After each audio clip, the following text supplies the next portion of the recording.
Bienvenue sur le plateau de Champ de Vision, la chaîne de télévision des Culturales pour ce Flash Innovation.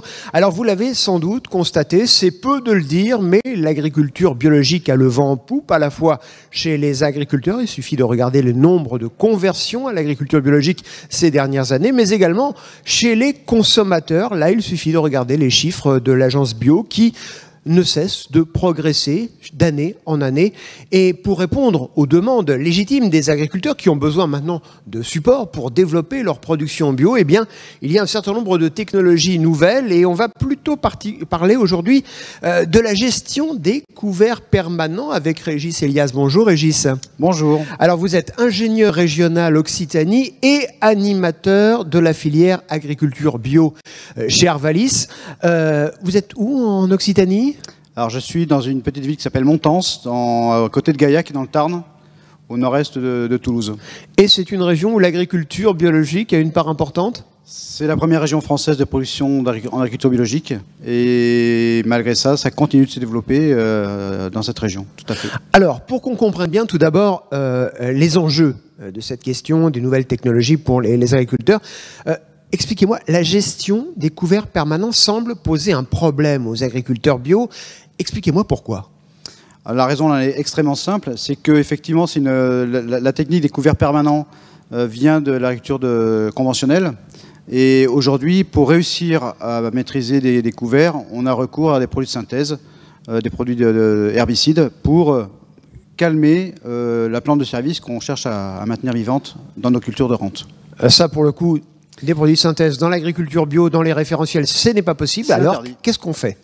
Et donc, on va essayer de reproduire, d'avoir les atouts des cultures associées et des couverts permanents. Mais on va recourir aux nouvelles technologies pour accéder à ces outils de gestion des couverts permanents. Alors, quelles nouvelles technologies ? Alors, on va combiner à la fois des technologies du numérique, en particulier tout ce qui est guidage des tracteurs par GPS RTK de haute précision centimétrique. C'est-à-dire qu'il y a un tracteur, quand vous lui dites vous allez à un endroit, à 1 centimètre près, il correspond à il fait ce que vous lui dites de faire. Exactement, et ça, c'est en plus répétable dans le temps. C'est-à-dire qu'on peut lui demander 6 mois, 1 an, 2 ans, 10 ans après, de revenir précisément au centimètre près, au même endroit. Mais ça doit être, ça doit coûter une fortune à l'agriculteur, et 2, est-ce que ça marche justement avec le temps ? Alors oui, c'est onéreux, mais retenez qu'aujourd'hui, un tracteur sur 2 est vendu neuf avec un système de guidage, pas forcément avec ce niveau de précision, mais ce sont des technologies qui sont de plus en plus répandues dans le domaine agricole. Et on peut penser que plus c'est précis, plus c'est cher. Plus c'est précis, plus c'est cher, mais plus ça apporte de service. Alors, donc une fois qu'on a ce tracteur avec cette précision centimétrique, la suite, ça se passe comment ? Eh bien, cette caractéristique de précision dans l'espace, permis par les nouvelles technologies, nous permet de proposer des nouveaux systèmes de culture innovants. Et pour arriver à gérer 2 cultures, 2 plantes dans une même parcelle, eh bien, cette précision centimétrique va nous permettre de les différencier dans l'espace de façon très opérationnelle. On va semer une plante de service qu'on va géoréférencer par le GPS et on va venir placer notre culture de rente à une quinzaine de centimètres de chaque côté de notre plante de service, toujours avec notre technologie de guidage GPS. Et les effets ?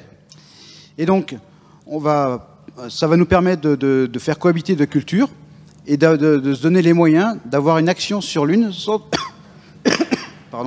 toucher à l'autre. Alors, ça peut être quoi, par exemple ? Ça peut être de la luzerne, ça peut être ces plantes de service ? Cette plante de service, on a pour l'instant choisi la luzerne, qui est une légumineuse qui est réputée pour ses atouts agronomiques, sa capacité à occuper le sol, à capter l'azote de l'air, qui sera restitué pour les cultures suivantes. Et l'azote, c'est un élément important pour réussir en agriculture biologique, en plus de la gestion des adventices. Et donc, on avait besoin d'un outil qui soit capable, et qu'on n'avait pas sur le marché, d'un outil qui soit capable de gérer, de faucher une luzerne entre les rangs de blé pour éviter la compétition de la luzerne sur la culture de blé. Alors, l'outil, vous ne l'aviez pas sur le marché, alors comment ça s'est passé pour qu'il existe, cet outil ? C'est une sacrée histoire. En fait, on a commencé très, très modestement avec des ciseaux à main. Et puis, c'était pénible. Donc, une deuxième année, on a poursuivi nos efforts avec une tondeuse à pile. Et on a eu quelques premiers résultats tout à fait prometteurs. Et puis, c'était encore pénible. parce qu'un rang courbé à 4 pattes. Donc j'ai bricolé dans mon garage un motoculteur avec 2 débroussailleuses électriques. Donc, ah oui, vous êtes, alors non seulement vous êtes ingénieur régional Occitanie, mais vous êtes le cousin de MacGyver, quoi, en clair. Bah, chez Arvalis, on est un peu touche à tout et on aime bien innover. Vous êtes les couteaux suisses de l'agriculture. Je sais pas, mais bon, bref. Mais et alors, donc, vous avez bricolé. En tout cas, ce bricolage nous a permis d'avoir des résultats. Et j'ai pu proposer ça, présenter ces résultats à une journée qu'on appelle Constructeur, qui est organisée par Arvalis. Et donc, à ce moment-là, il y a une entreprise qui a cru en ces résultats et qui s'est investie, c'est l'entreprise Ecomulch, avec qui on collabore aujourd'hui pour proposer un outil qui nous permette d'accéder à cette capacité de gérer un couvert dans une culture de rente. Je pense qu'on va d'ailleurs la voir, la machine en question. Voilà, on la voit, c'est cette superbe machine rouge. Exactement, donc ouais. C'est une poutre maîtresse sur laquelle on vient brancher des accessoires et qui nous permet de combiner à la fois du semis ou d'autres outils comme le binage, comme la localisation d'engrais, comme le désherbage thermique ou un faucheur interligne qui nous permet d'accéder à la technologie, au concept agronomique nouveau qu'on propose. Et là, on parlait du blé et de la luzerne. Ça peut s'adapter à d'autres types de cultures, à d'autres plantes de service, comme vous dites? Alors, c'est encore au début d'expérimentation, mais effectivement, pour toutes les serres à la paille, c'est particulièrement adapté. Mais on imagine aussi intégrer du colza dans cette luzerne, avec des techniques un peu différentes, parce que semer du colza dans de la luzerne qui a tout asséché le sol au mois d'août, c'est compliqué. Donc, on va peut-être imaginer des cultures de colza de type printemps qu'on va semer en plein hiver dans notre luzerne, à un moment où la compétition avec la luzerne est faible. Alors dites-moi, Régis, il y a quand même quelque chose qui me paraît un peu étonnant dans votre démonstration. Si vous dites, je mets un rang sur 2, ou voilà, je mets 15 cm de chaque côté, de la luzerne, à côté c'est du blé. Quelque part, c'est de l'espace où il n'y aura pas, par définition, de blé. Oui. Donc on va perdre un petit peu en rendement. Non, l'agriculteur qui va faire ça, il va peut-être être écolo, il va peut-être être bio, mais il va perdre de son rendement. Eh bien, pas du tout. Au contraire. Comment ça? En fait, on a des références qui datent un petit peu, mais qui ont montré par le passé que lorsqu'on a des potentiels de rendement qui sont modérés, alors quand je dis modérés, c'est inférieur à 60 quintaux par hectare, on pouvait se permettre d'écarter les rangs pour justement accéder par exemple à du binage pour maîtriser les adventices sans perdre de rendement.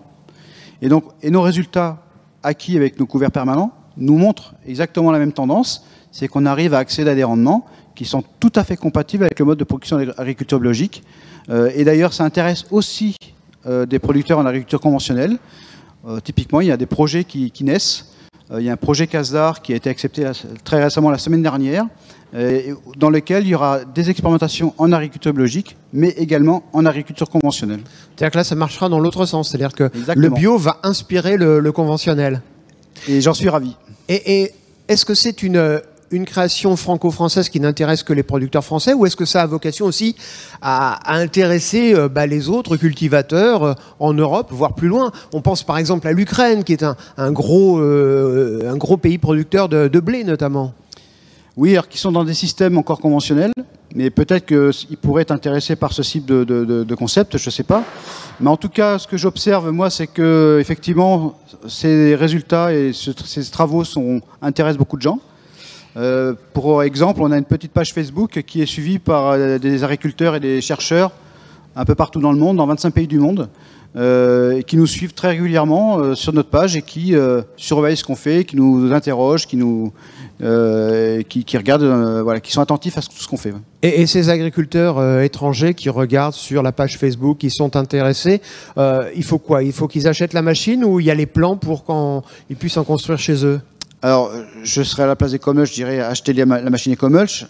Mais en tout cas, je sais que dans la nature, il y a des gens qui s'intéressent à la technique et qui se construisent leur machine. Je ne sais pas exactement qu'est-ce qu'ils font, mais la semaine dernière, j'ai été voir un producteur dans l'Oise qui se lance dans cette technique et qui travaille avec un petit constructeur local sur sa propre machine pour accéder à ce concept agronomique. Et finalement, ça illustre bien, ce sera la conclusion, ces partenariats entre le monde de l'agriculture, le monde de l'entreprise, l'innovation, et qui dépassent aussi, et c'est aussi un peu le rôle d'Arvalis, qui dépasse les frontières. Exactement. Ce concept agronomique, ça permet de réunir des mondes qui, a priori, sont assez distants. Le monde du numérique, le monde des agroéquipements et puis l'agronomie un peu fine qui permet d'accéder à de nouvelles techniques, à de nouvelles pratiques extrêmement innovantes et qui permettent de répondre aux enjeux environnementaux que la société nous demande. Eh bien Régis, merci de nous avoir donné toutes ces précisions qui nous prouvent une nouvelle fois encore que l'agriculture du futur, c'est au Cultural, ici et maintenant. Très bonne journée.